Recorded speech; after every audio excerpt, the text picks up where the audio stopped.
Thank you very much for the questions. First, Zoleka SABC, timing of action against Jacob Zuma. The events around Jacob Zuma have been very fluid and ever-changing, rapidly so. From the announcement of voting for MK to now becoming something else, leading the party, so to say. So they've been rapid. In between that, we need to remind you about the decisions the ANC have taken. The National Executive Committee, in its last meeting, before we launched our campaign, took a decision which we announced in public, that we evoke a rule in our constitution to formally take action against Jacob Zuma. And that led to the action of him being suspended as a member. Him being suspended, that means that the disciplinary processes kick in. And that means that within 30 days, you will have been given a charge sheet, which that has happened. Within 6 months, he must have been taken to task and explain himself before the DC in terms of the ANC constitutional prescripts.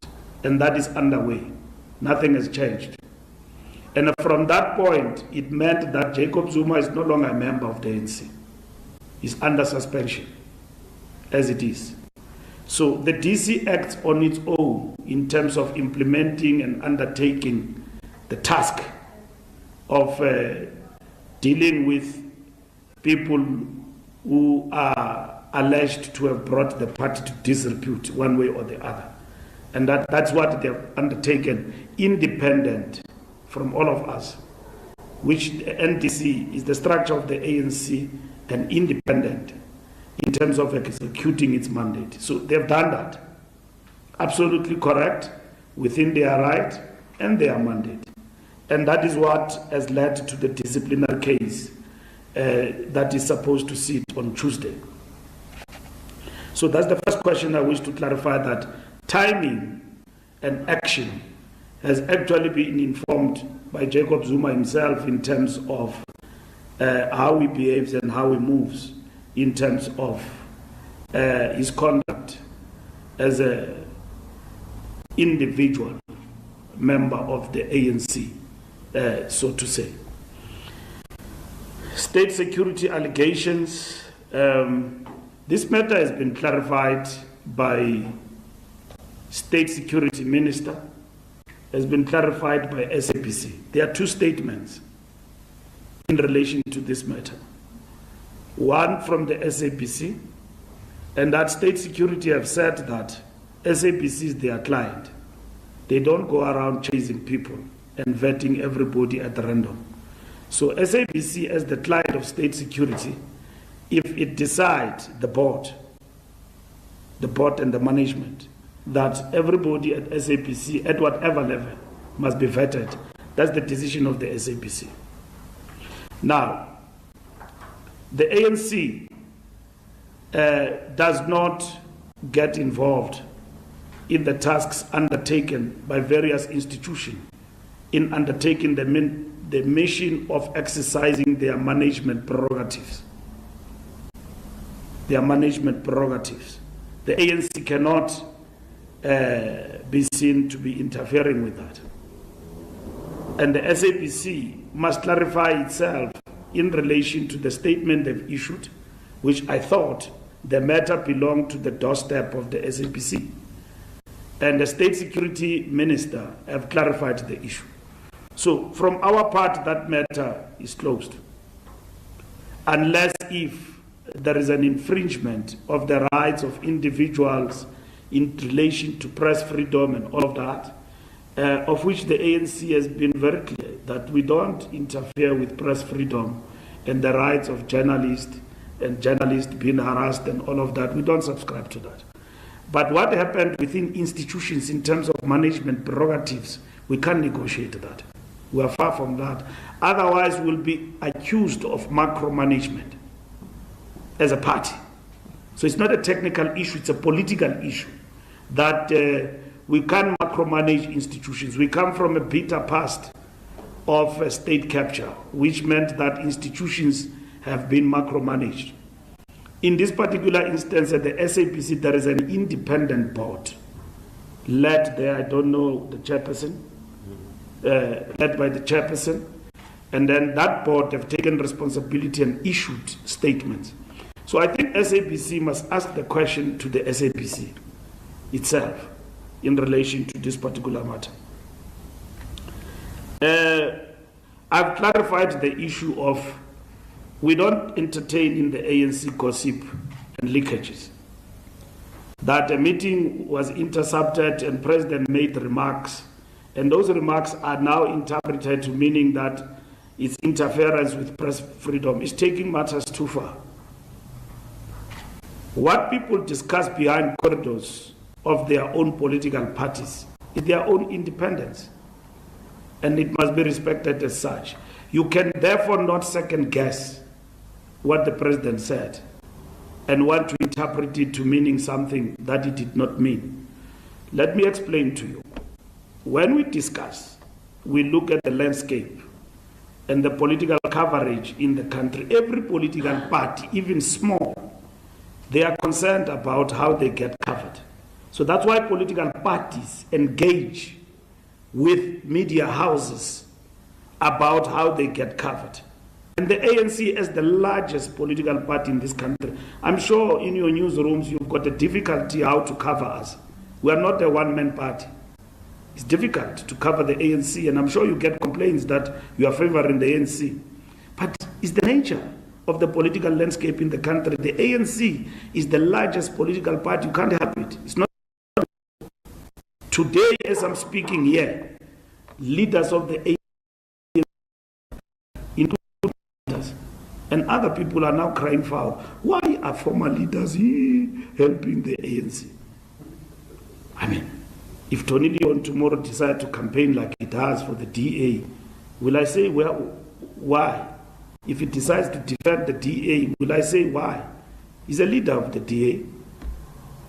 Our leaders have never crossed to another point except the one that you know, who has taken us on, and he's got a difficulty to explain that decision.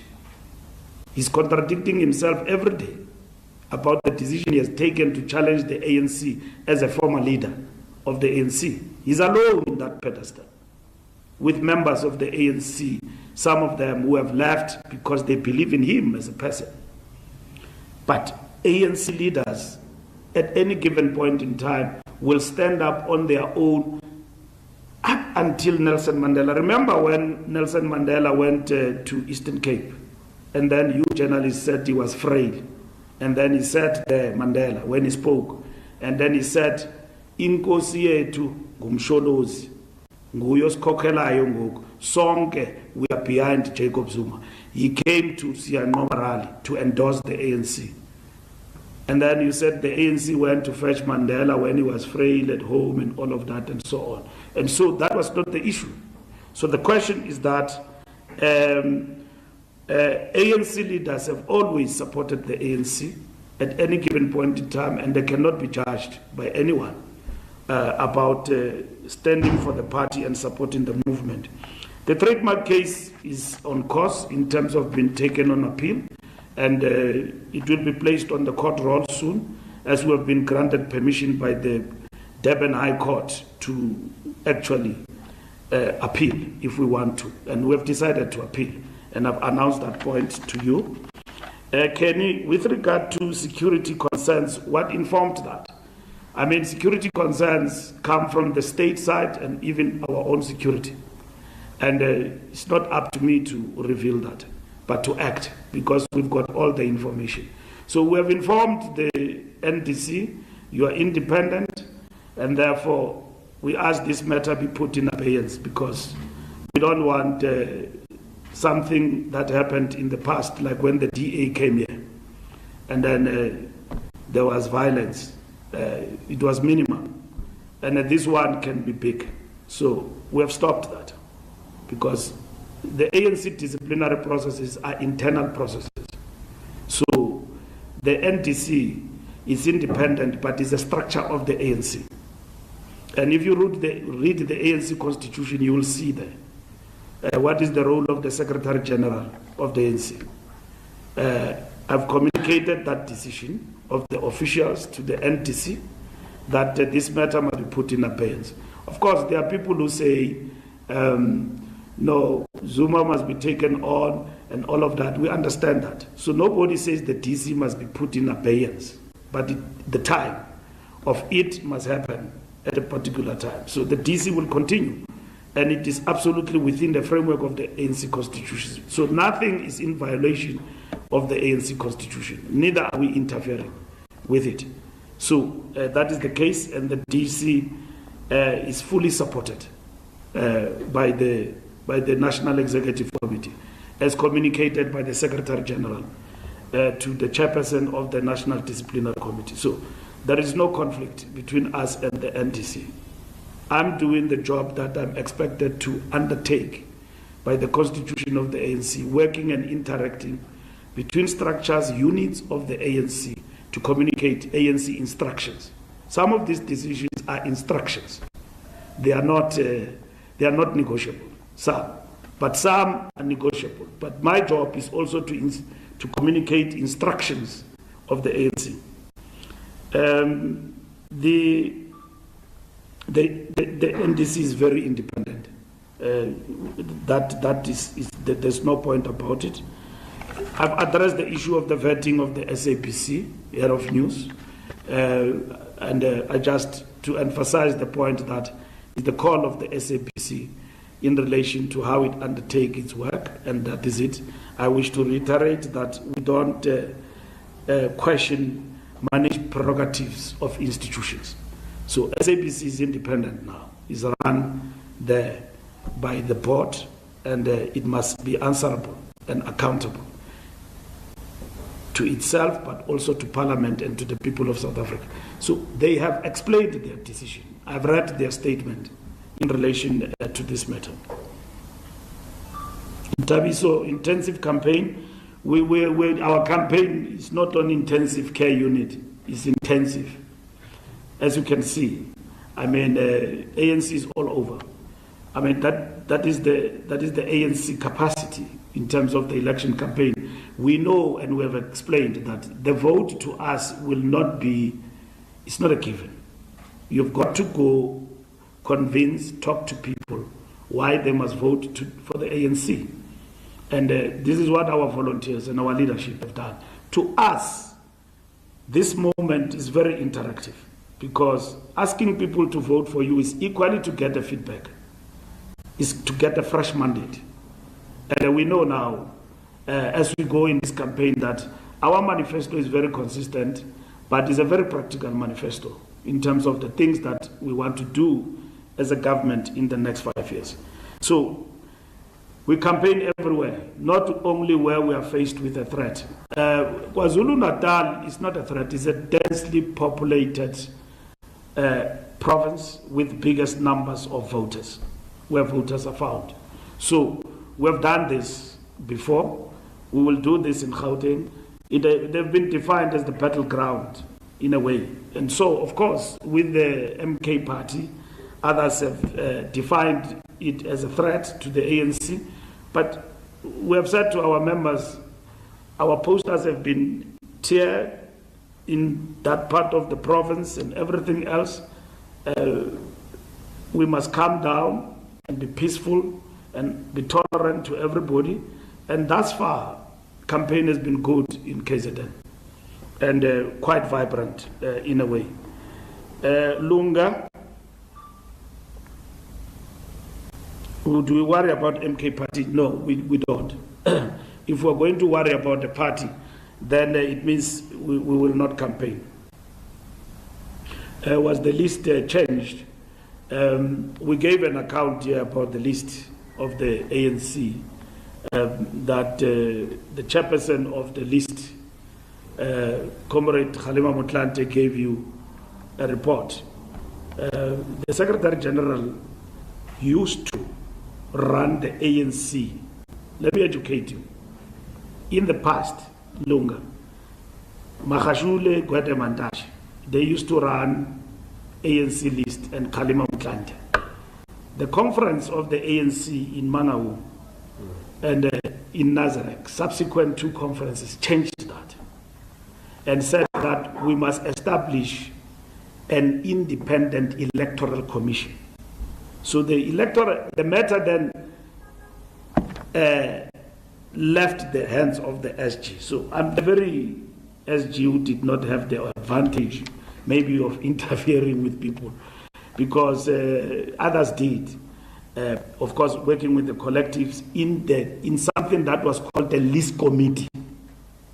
So we didn't have list committees. We had PLCs in the provinces. And then at national, we had an electoral committee led by Comrade Kgalema, supported by election. So whoever is your source, very destructive, and gave you, I don't blame you, don't get me wrong. Who gave you, it's clear he wants to deal with Mbalula. He doesn't want to deal with the facts, because what he wants to portray that Mbalula was pressing piano on the ANC list. I don't have such powers. My job was just to press and ensure that the list is submitted on time. That's what I did. And of course, there are glitches. There are about 4 provinces which we reported that are affected. Those matters are attended to. Largely affected is Limpopo. We are addressing that matter. We are investigating what actually happened. And tomorrow we'll meet with the officials of Limpopo in Durban, with the officials to get the report. The NWC have resolved to establish not a forensic, but an investigation in terms of what happened in terms of those provinces. Let me tell you this, because they tell you at night and they distort things. So that's what has happened. It's not a secret.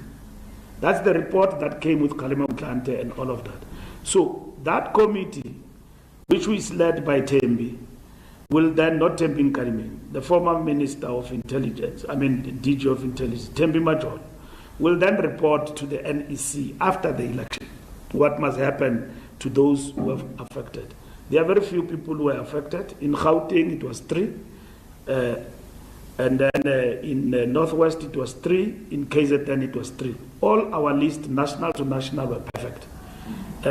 Where there was a bigger challenge was Limpopo. But equally, that one we're attending to it. So that's what has actually happened. So there's never been any interference, because what the SG does is to press the button and submit the list to the IC. So that's what has happened. Now, the list is firmly in the hands of the list committee. The NTC for Zuma process, let me clarify you also, Lunga, in terms of Zuma and the DC process of Jacob Zuma. Zuma was suspended by the ANC. Since his suspension, right, he has taken decisive action to become a leader of a party, registered, and all of that. The ANC have equally taken and implemented all its decisions. One was the deregistration of MK. We lost. I repeat, we lost. And we decided not to challenge it in terms of on appeal. Trademark, it's a legacy issue. I explained. We are challenging that. Because we did not want to say we are dragging the Zuma deregistration matter because we are delaying the election process to continue. And we have been petty. We were doing what is within our right as a party. When we lost, we left it there. Okay? Zuma now has faced his own issues between himself and the IC. And that is the matter. That is before the courts. It's got nothing to do with the ANC as an organization. So we need to clarify that. Since then, and the court cases that Zuma has won, including the trademark issue, he has shown determination to be outside the ANC. Okay? There was no retreat on that point. And then using this Mkhonto Wesizwe and running with it. So, he has written his own history. Nobody's writing it for him. He has written his own history on his own, outside the African National Congress. So since that time, of the National Executive Committee suspending him, he has shown no remorse but determination to be outside the ANC. And that's what he has done.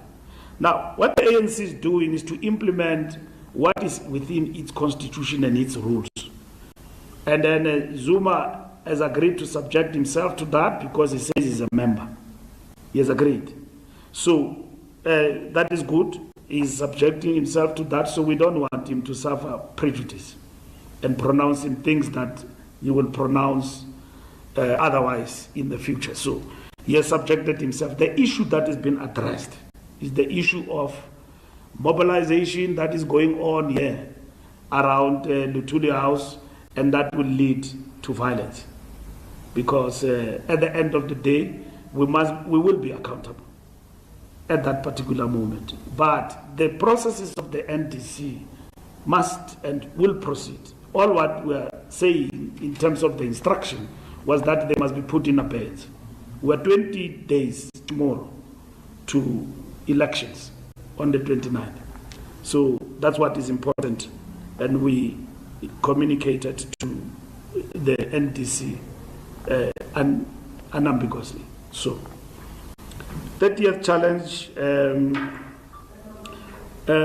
it's not correct.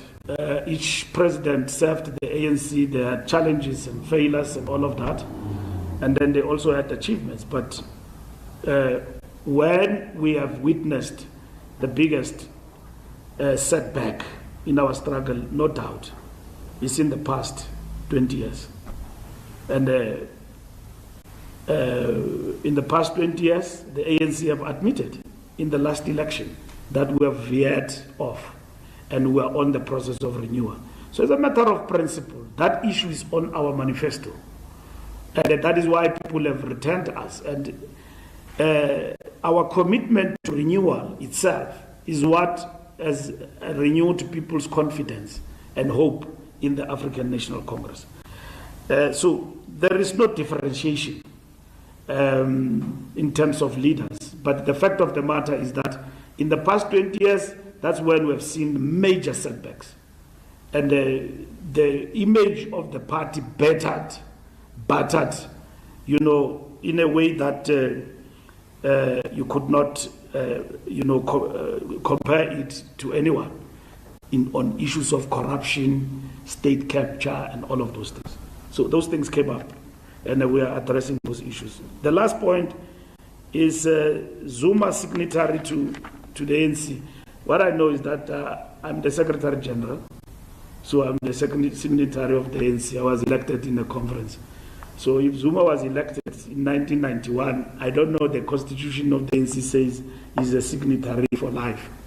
I've seen that circulated, so I don't want to respond to speculations. We will wait till people who are raising those issues on social media come to us with their madness. So we'll see it at that time. But I'm not going to respond to faceless social media distraction. The ANC is known as a party in South Africa. It has been contesting elections, successive elections. It has never been a property of an individual.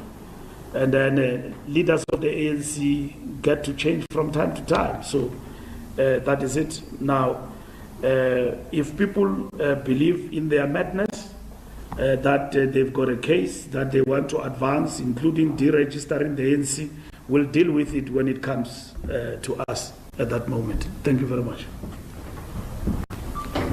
Ufikile Mbalula ongunobhala jikelele we-ANC ubecacisa ngolukaZuma lokuyoqondiswa izigwegwe.